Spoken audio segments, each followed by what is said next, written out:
Hi, it's Amy from Amy Designs, and today I'm here to walk you through the steps to sew this Gifts Around the Tree mini quilt. This mini quilt finishes at about 12.5 inches, or you can turn it into a pillow, which you can see right behind me, and that is a 20-inch, it fits a 20-inch insert for a pillow. Both instructions are included in the pattern. The pattern is available in my Etsy shop, and I will include a link to that in the show notes. This pattern is traditionally pieced and it comes together really fun and quick. It's a great way to practice your accuracy in your piecing, but it's not super stressful because there's not a lot of it.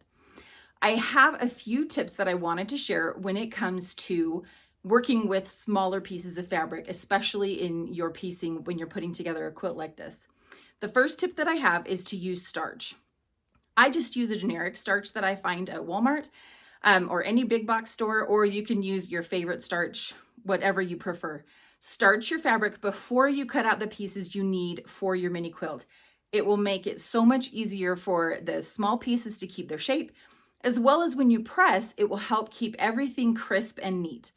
And speaking of pressing, my second tip is to press seam allowances open. Now in this pattern, I do have some instructions that have you pressing seams in certain directions because of bulk or ease of pressing. But in general, when you're working with smaller pieces, it's much easier to press the seam allowances open. It helps reduce bulk and help the pieces keep their shape versus pressing it to one side or the other. And while we're on the subject of pressing, one other little tool that is really helpful is to use a clapper. Now it's just a piece of wood and it helps to keep your seams flat and it helps them to cool a little bit faster. So once you've pressed your seam, you just lay the clapper right on top until it cools down, and then your seam will be a little bit flatter and hold its shape a little bit better. The third tip that I have for you, especially with this mini quilt, is to make sure that you are using an accurate and consistent seam allowance. Now, you can use a 1/4 inch foot if you have one for your machine. If you don't have one, I strongly recommend marking on your sewing machine. Use a piece of washi tape, use a marker, whatever it takes to make sure that you have an accurate guide to get your 1/4 inch seam allowance or scant, however you're doing it, as accurate as possible. The more consistent you are with your seam allowances, the better off your quilt is going to turn out. And now that we have those tips out of the way, let's go get sewing. To make the tree block, we're going to start by laying the tree fabric right side up in front of us. And then you are going to take the coordinating background fabric, and we were going to take one piece of this, and both pieces are going to be right side up, and we're going to overlap the background piece on top of the tree piece by 1 7/8 inches. So what I'm going to do is just lay it right on top of there. And then the next step is to cut an angle across here. So in order to make that easier, we want to make sure that your tree fabric is lined up at an inch mark on your cutting mat so that you have a guide and somewhere to aim for when you're lining up your ruler to make that cut. So then I'm going to line this up the 1 7/8 inch. Then I will take my rotary cutter and my ruler, and I'm going to create a diagonal line from the top left corner here down to the inch mark of where those two fabrics overlap.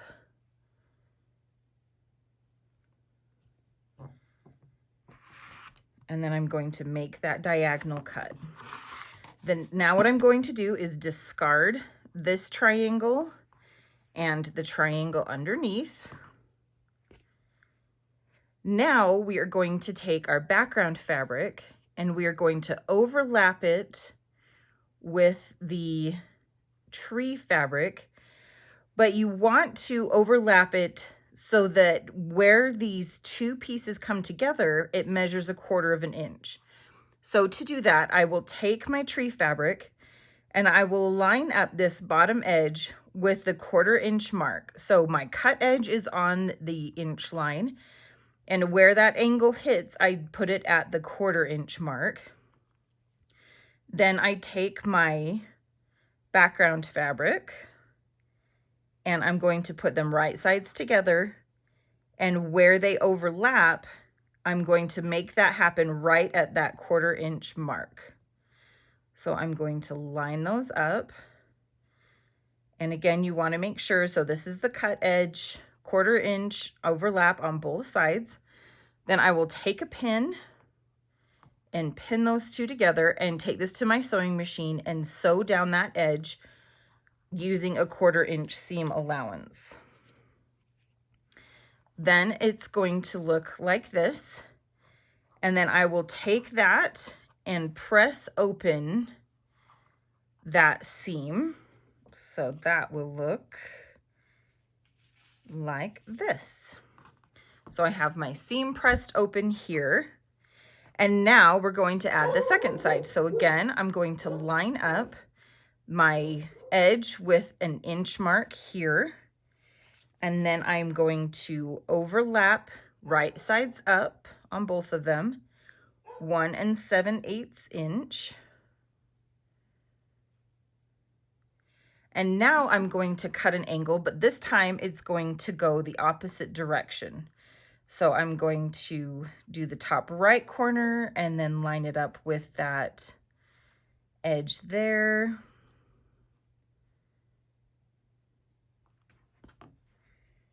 Trim it. Discard my triangles.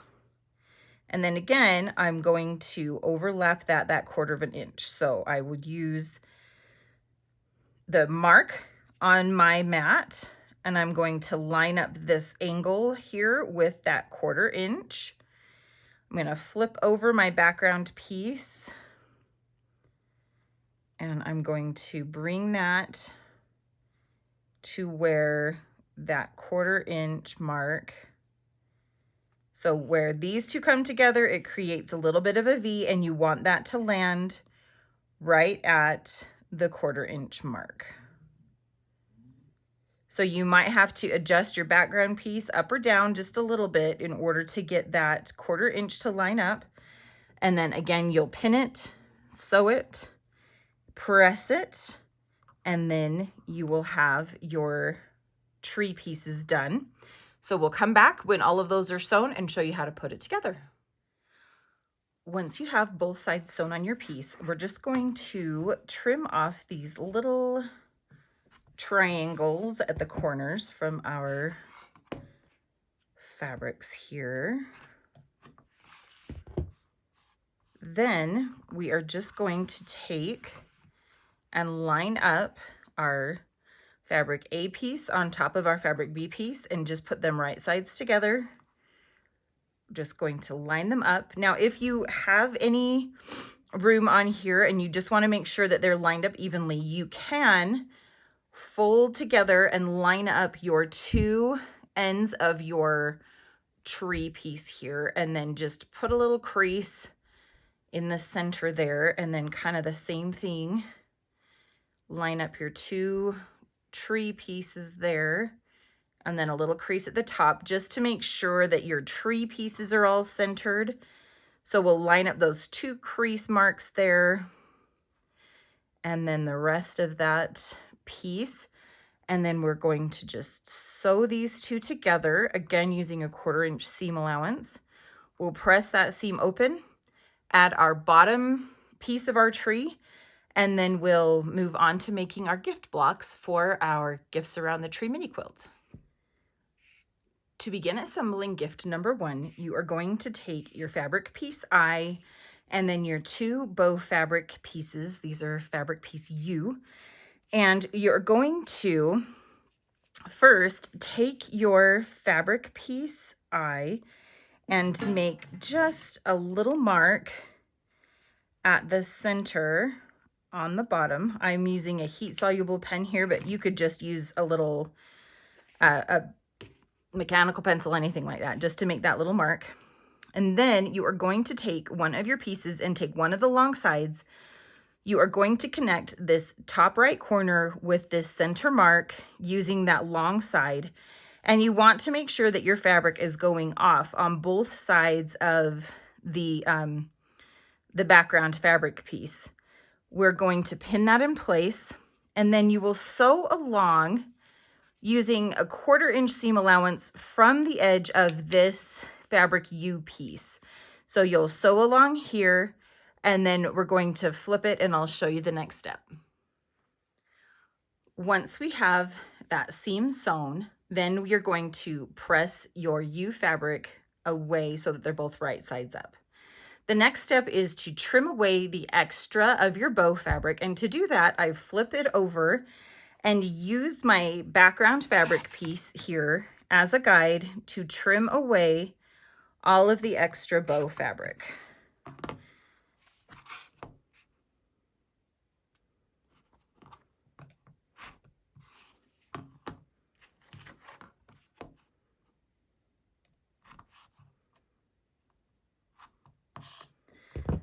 Then we're going to add the second side of our fabric. And again, you can either remark at that center point, or I will just use my grid on my cutting mat and then connect both this top left corner with that center mark.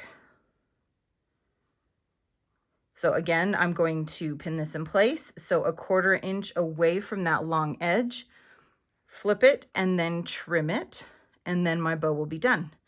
Once the bow is finished, I'm going to sew it to the top of my box fabric for my gift number 1, and then we'll move on to the next step.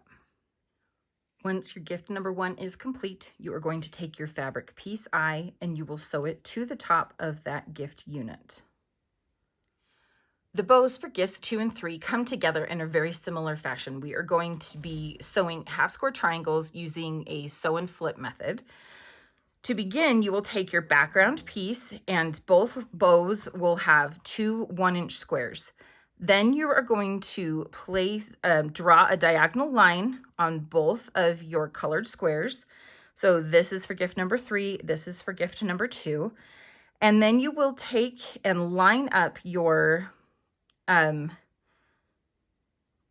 colored square, your bow square, with the background piece. You'll want to make sure that the drawn diagonal line goes to the center of your side here. This background piece for gift number 2 or number 3 is the same height, but for gift number 2, it is actually a little bit taller. So when you are placing the square, you want to make sure that the drawn lines extend to the center of those, towards the middle of the sides, to make sure that it's connecting the 2 sides of your background piece. You're going to take this to your machine, sew right along that drawn line, and then you'll trim away a scant 1/4 inch from your sewn line. Then you are going to press open that seam allowance. The next thing you're going to do is take your second square of fabric, again, line it up with the bottom corners, sew, trim, and then flip. Once you have both of those done, then we'll come back and finish assembling our gifts.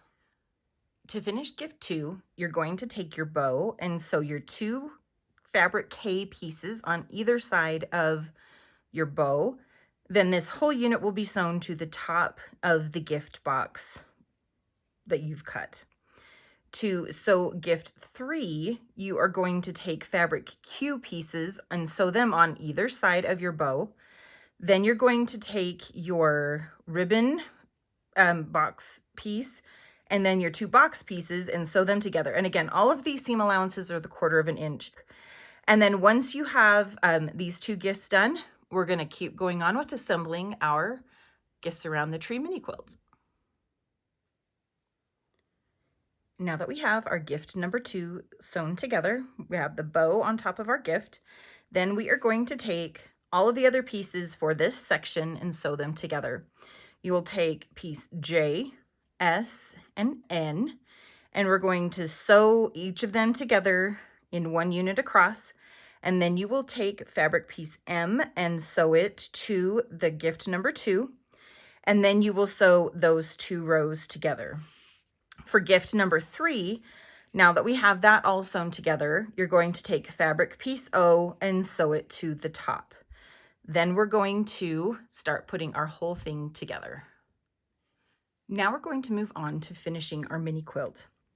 We're going to first assemble our tree unit. You are going to take your 2 fabric pieces that go on either side and sew those to both sides of your tree unit. Then we are going to take our gift number 1, gift number 2, gift number 3, and our 2 H units and sew them together in a row. Then the gift unit will be sewn to the bottom of the tree unit. We'll add our 2 top and bottom R borders here. The final steps for finishing our Gifts Around the Tree mini quilt are to add the 2 side borders and then the top and the bottom border. If you want to turn it into a pillow, the instructions for that are also found in the pattern. It's basically just adding another border and then finishing it off with a pillow back. I do have a video here on my YouTube channel showing my favorite method for making backs. It's the hidden zipper pillow back, and I will share a link to that in the show notes in the description. So the Gifts Around the Tree mini quilt is a super fun project. It's a great way to work on your piecing and some small piecing. I hope you've enjoyed this mini quilt, and if you have any other questions, feel free to leave them in the comments. I will do my best to respond in a timely manner. You can always follow me on Instagram at Amarini Designs, and if you enjoy these patterns, I hope you will subscribe and continue to watch these videos. I really appreciate your support. Until I see you again, happy sewing, friends.